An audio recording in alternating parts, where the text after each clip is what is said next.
আজি বশিষ্ঠ থানাত তাৰ্কিক বৰা আৰু সুমি বৰাই আত্মসমৰ্পণ কৰাৰ পূৰ্ণ সম্ভাৱনা আছে। হয়, এই সম্ভাৱনা আচলতে প্ৰকট হৈ পৰিছিলে যেতিয়া 2 তাৰিখত দিক্ষু শৰ্মা আৰু তেখেতৰ পত্নীৰ সৈতে একেলগে যেতিয়া সুমি বৰা আৰু তাৰ্কিক বৰা আছিল, সেই নিশা যেতিয়া কথা পতা হৈছিলে সেই সময়ছোৱাতে দিক্ষু শৰ্মা ইতিমধ্যে নিউজ লাইভৰ আগত প্ৰকাশ কৰিছিল যে বশিষ্ঠ থানাৰ ভাৰপ্ৰাপ্ত আৰক্ষী বিষয়াগৰাকীয়ে তেখেতৰ সৈতে অৰ্থাৎ তাৰ্কিক বৰাৰ সৈতে সংযোগ স্থাপনৰ চেষ্টা কৰিছিল আৰু যেতিয়া ফোন ৰিং হৈ আছিল সেই সময়ছোৱাত তাৰ্কিক বৰাই ফোন উঠোৱা নাছিলে, ভয় খাইছিলে, বিতত হৈছিলে আৰু সততে তেওঁ যিহেতু বিতত হৈছিলে সেই সময়ছোৱাতে ভয়তে আচলতে সন্ত্ৰস্ত হৈ তেওঁ সেই সময়ছোৱাত কিং কৰ্তব্য বিমূঢ় হৈ তেওঁ ফোন ৰিচিভ কৰিব নোৱাৰিলে। কিন্তু তাৰ পাছত পুনৰবাৰ তেওঁ ভাৰপ্ৰাপ্ত বিষয়াগৰাকীৰ সৈতে কথা পতাৰ বাবে চেষ্টা কৰিছিল যদিও সেই সময়ছোৱাত তেওঁলোকৰ সংযোগ স্থাপন নহ'ল। এই কথাখিনি স্পষ্টভাৱে ইতিমধ্যেই গায়কগৰাকীয়ে উল্লেখ কৰিছে আৰু এই ঘটনাটো সংঘটিত হৈছিলে 2 ছেপ্টেম্বৰত অৰ্থাৎ আজিৰ পৰা 4 দিন পূৰ্বে। গতিকে নিশ্চয়কৈ কালিৰ দিনটোৰ ভাগতো যিহেতু 4 তাৰিখ আছিলে, কালিৰ দিনটোৰ ভাগত আমি যেতিয়া দেখিবলৈ পাইছিলোঁ যে দিক্ষু শৰ্মা স্পষ্টভাৱে আমাক উল্লেখ কৰি কৈছিলে যে 2 দিন পূৰ্বেহে তেওঁ আচলতে তাৰ্কিক বৰা আৰু সুমি বৰাক লগ পাইছিল আৰু সেই সময়ছোৱাত দুয়োগৰাকীয়ে অতি ভয় খাই আছিলে, অতি শংকাজনিত কাৰণত তেওঁলোকে আচলতে মানসিকভাৱে ভাঙি পৰিছিল আৰু আশ্ৰয় বিচাৰিছিলে দিক্ষু শৰ্মাৰ ঘৰত। তেনেকুৱা কেতবোৰ কালি বিস্ফোৰক তথ্য ইতিমধ্যে আমি উদ্ঘাটন কৰিছোঁ আৰু শেহতীয়াভাৱে কালিৰে পৰা কালি বিয়লিৰ ভাগৰ পৰা এটা কথা প্ৰকট হৈ পৰিছিল যে সুমি বৰা আৰু তাৰ্কিক বৰাই যিকোনো থানাতে গুৱাহাটী মহানগৰীৰ যিকোনো থানাতে তেওঁলোকে আত্মসমৰ্পণ কৰাৰ সম্ভাৱনা প্ৰকট হৈ পৰিছিল। ইতিমধ্যে আমি কালি যিগৰাকী অপৰাধ অনুসন্ধান শাখাৰ যিগৰাকী ডিব্ৰুগড় থানাৰ যিগৰাকী বিষয়া সেই বিষয়াগৰাকী ইতিমধ্যেই উল্লেখ কৰি কৈছে, অতিৰিক্ত আৰক্ষী অধীক্ষকগৰাকীয়ে স্পষ্টভাৱে উল্লেখ কৰিছে যে দুয়োগৰাকীৰ সৈতে মহানগৰ আৰক্ষী অৰ্থাৎ গুৱাহাটী মহানগৰ আৰক্ষীয়ে সংযোগ স্থাপন কৰাৰ বাবে চেষ্টা কৰিছিল যদিও এতিয়ালৈকে তেওঁলোকৰ সৈতে সংযোগ স্থাপন হোৱা নাই আৰু সেই মুহূৰ্তেই আচলতে যিগৰাকী ডিব্ৰুগড় অতিৰিক্ত আৰক্ষী অধীক্ষকে স্পষ্টভাৱে উল্লেখ কৰিছিল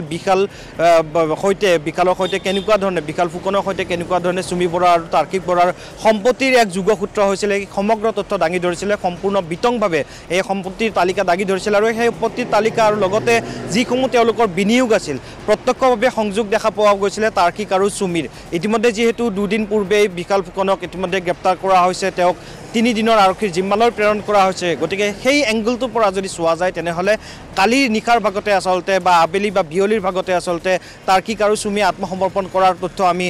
সম্ভাৱনীয়তা দেখিবলৈ পাইছিলোঁ, কিন্তু কালি তেনেকুৱা ধৰণৰ কোনো ঘটনা সংঘটিত নহ'ল। ইতিমধ্যে প্ৰায় 3খনকৈ থানাত নুনমাটিৰ পৰা আৰম্ভ কৰি পল্টন বজাৰ আৰু বশিষ্ঠ থানাত ইতিমধ্যেই তেওঁলোকে আত্মসমৰ্পণ কৰাৰ ইতিমধ্যে সম্ভাৱনীয়তা প্ৰকট হৈ পৰিছে। কিয়নো যদি চাবলৈ যাওঁ তেনেহ'লে নাৰেংগীৰ যি আইডেল ভিউ যি এপাৰ্টমেণ্ট আছে সেই এপাৰ্টমেণ্টত তাৰ্কিক আৰু সুমি বৰাৰ নামত বিশাল ফুকনে এক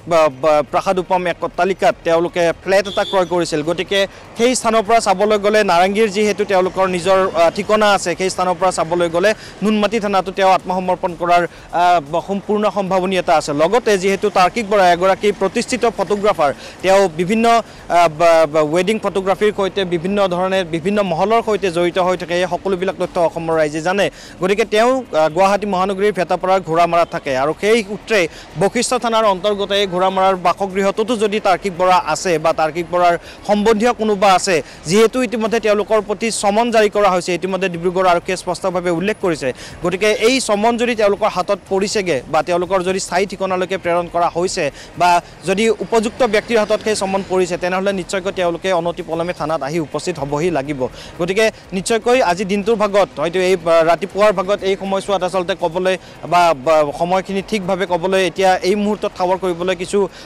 দিগদাৰ হৈ আছে, কিন্তু কিছু সময় পাছত আমি নিশ্চয়কৈ স্পষ্টভাৱে উল্লেখ কৰিব পাৰিম যে তেওঁলোকৰ আচলতে অৱস্থান কি। যিহেতু তেওঁলোকৰ ফোনো ট্ৰেচ কৰা হৈছে, কিন্তু ফোন যেতিয়া দিক্ষু শৰ্মাৰ ঘৰৰ পৰা যেতিয়া সুমি বৰা আৰু তাৰ্কিক বৰা ওলাই আহিছিলে 2 ছেপ্টেম্বৰত, সেই সময়ছোৱাৰ পৰাই তেওঁলোকৰ দুয়োটাৰে ফোন ছুইচ অফ হৈ আছে। ইতিমধ্যে উল্লেখ কৰিব লাগিব যে সুমি বৰাৰ 5টাকৈ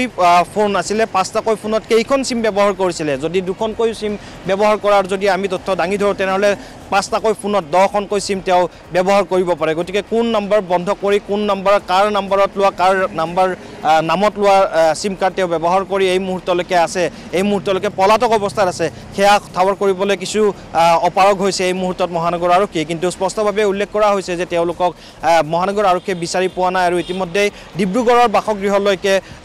ডিব্ৰুগড় আৰক্ষীয়ে যিহেতু উল্লেখ কৰিছে সেই ডিব্ৰুগড় আৰক্ষীয়ে ইতিমধ্যে উল্লেখ কৰিছে চুমি বৰাৰ পিতৃলৈকো আচলতে জনোৱা হৈছে যে তেওঁলোকক বিচাৰি থকা হৈছে গতিকে নিশ্চয়কৈ আজি কিছু সময়ৰ পাছত এক স্পষ্ট ছবি আমি দেখিবলৈ পাম মঞ্জুশ্ৰী এইখিনিতে আন এটা এংগল মই এড কৰিবলৈ বিচাৰিছোঁ যে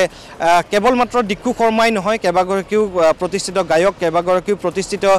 সাংস্কৃতিক কৰ্মী বা ছবি উদ্যোগৰ অসমীয়া ছবি উদ্যোগৰ সৈতে জড়িত ব্যক্তি আচলতে চুমি বৰাৰ সংস্পৰ্শৰ জৰিয়তে এই বিশাল ফুকন নামৰ যিগৰাকী 21-22 বছৰীয়া যিগৰাকী যুৱকে 2000 কোটি টকাৰ এই অবৈধ সম্পত্তি গঢ়ি তুলিছিলে এই সম্পত্তি গঢ়াৰ এটা বৃহৎ চেইন এই চেইন সিস্টেমটোত আচলতে সম্পৃক্ত হৈ আছে অসমৰ কেইবাগৰাকীও সাংস্কৃতিক জগতৰ কেইবাগৰাকীও কণ্ঠশিল্পী লগতে নৃত্যশিল্পী লগতে যিসকল সাংস্কৃতিক জগতৰ সৈতে জড়িত বা চুমি বৰাৰ সৈতে প্ৰত্যক্ষ সংযোগত থকা যিসকল ব্যক্তি কেইবাগৰাকীৰো ইতিমধ্যে তথ্য ইতিমধ্যে আহি পৰিছে আৰু লগতে সক্ৰিয়ভাৱে আমি দেখিবলৈ পাইছোঁ ছ'চিয়েল মিডিয়াত এক সম্পূৰ্ণৰূপে এক বিতৰ্কৰ সৃষ্টি হৈছে যোৱা 4টা দিন ধৰি কেৱল মাত্ৰ অসমৰ যি ছ'চিয়েল মাধ্যম আছে এই সামাজিক মাধ্যমত সেয়া লাগিলে ফেচবুকেই হওক সেয়া লাগিলে ইনষ্টাগ্ৰামতে হওক সকলোতে আচলতে এই প্ৰসংগটোৱে স্থান পাইছে যে চুমি বৰাৰ আচলতে যি ডেষ্টিনেশ্যন ৱেডিঙৰ পৰা যি বিতৰ্কৰ সূত্ৰপাত হৈছিল বিগত 4 বছৰ ধৰি যি ধৰণৰ বিতৰ্ক হৈ আছিলে সেই তাৰ পুনৰবাৰ উনুকিয়াইছে পুনৰবাৰ যেন আকৌ আৰম্ভ হৈছে তেনেকুৱা ধৰণৰ বিতৰ্ক আৰু এতিয়া যেন উৰহি গছৰ ওলাই পৰিছে সেই ডেষ্টিনেশ্যন ৱেডিঙত 3 কোটিতকৈ অধিক টকাৰ সম্পত্তি 3 কোটিতকৈ অধিক টকা বিনিয়োগ কৰিছিলে সেই বিয়াখনত গ্ৰেপ্তাৰ হোৱা বিশাল ফুকনে গতিকে নিশ্চয়কৈ তেওঁ যিহেতু স্পষ্টভাৱে এই সমগ্ৰ তথ্য ডিব্ৰুগড় আৰক্ষীৰ জেৰাত স্পষ্টভাৱে উল্লেখ কৰিছে ইয়াৰ পিছত আৰু বিশাল ফুকনৰ যি নিজৰ যি স্বীকাৰোক্তি সেই স্বীকাৰোক্তিৰ পাছত তাৰ্কিক বৰা আৰু চুমি বৰা যে পলাই কৰবালৈকে যাব পাৰিব সেয়া আচলতে সম্ভাৱনীয়তা নুই কৰিব পাৰি কিয়নো তেওঁলোক নিশ্চয়কৈ আজিৰ দিনটোৰ ভিতৰতে তেওঁলোকে আত্মসমৰ্পণ কৰিবই লাগিব সেয়া লাগিলে গুৱাহাটী মহানগৰীৰ যিকোনো এখন থানাতে হওক আৰু লাগিলে যদিহে তেওঁলোকে ডিব্ৰুগড় বা যোৰহাটৰ ঘৰলৈকেও গৈছে তাত হ'লেও তেওঁলোকে আত্মসমৰ্পণ কৰিবলৈ বাধ্য হৈ পৰিব ইতিমধ্যে 2 ছেপ্টেম্বৰত যিহেতু দিক্ষু শৰ্মা আৰু তেওঁৰ পত্নীয়ে উল্লেখ কৰিছে স্পষ্টভাৱে কালি তেওঁ কেমেৰাৰ সন্মুখত কান্দি আৱেগিক হৈ স্পষ্টভাৱে উল্লেখ কৰিছিল যে যদিহে তেওঁলোক পলাই আছে পলাই খাৰিব নোৱাৰে অৰ্থাৎ ইমানখিনিলৈকে দাঁতি ক'ব পাৰি যে তেওঁলোক ইতিমধ্যে ভীতিগ্ৰস্ত ইতিমধ্যে তেওঁলোকে অনুতপ্ত হৈ আছে যে আচলতে বিশাল ফুকনৰ পাৰ্থ আপোনাক এই মুহূৰ্তত ধন্যবাদ জনাইছোঁ আপুনি সতৰ্ক হৈ থাকিব আমি পুনৰ আহিম আপোনাৰ ওচৰত আৰু যিহেতু আজি আত্মসমৰ্পণ কৰাৰ পূৰ্ণ সম্ভাৱনা আছে গুৱাহাটী মহানগৰীতে হওক বা ডিব্ৰুগড়তে হওক যিকোনো এখন থানাত আত্মসমৰ্পণ কৰাৰ পূৰ্ণ সম্ভাৱনা আছে চুমি বৰা তাৰ্কিক বৰাৰ